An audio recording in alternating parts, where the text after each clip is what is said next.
Reichel with ABC News, and I'm here interviewing Press Secretary of the House, Nick Keats. So, Mr. Keats, how do you feel about taking the most blame for the government shutdown, according to the Pew Research? I feel that taking the blame isn't really the issue for us. It's more so about the betterment of the American people.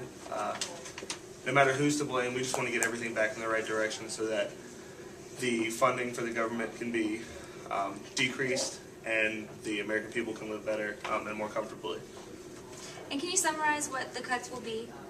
In our current $4 billion plan, $29 million will go to the Department of Agriculture because of an abuse over high-speed internet access. $30 million will come from an upkeep of the Smithsonian Institute. $468 million will come from duplicative programs in education that aren't being used as much. $650 million will be for a one-time program from Federal Highway Administrations, and $2.7 billion will be dedicated to reducing earmarks. These cuts, they aren't so much.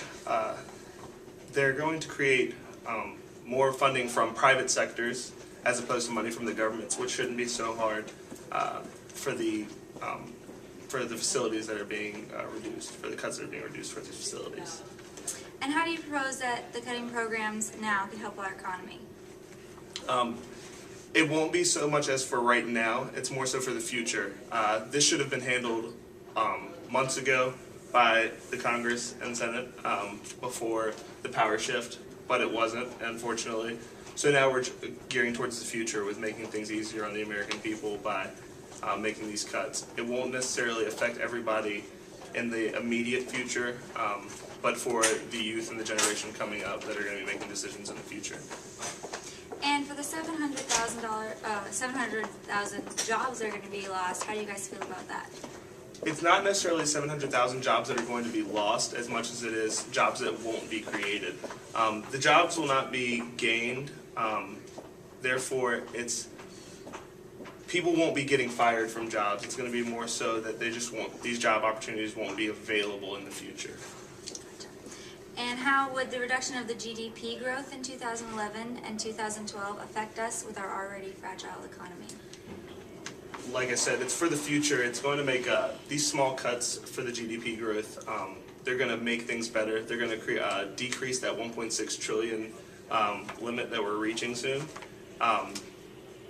It's going to be very hard to cut out 1.6 trillion overnight. It's going to be hard to cut out, hundreds of billions overnight.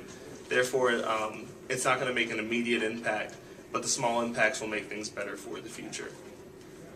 And does the House have any agreements to extend the time period like the Senate wants?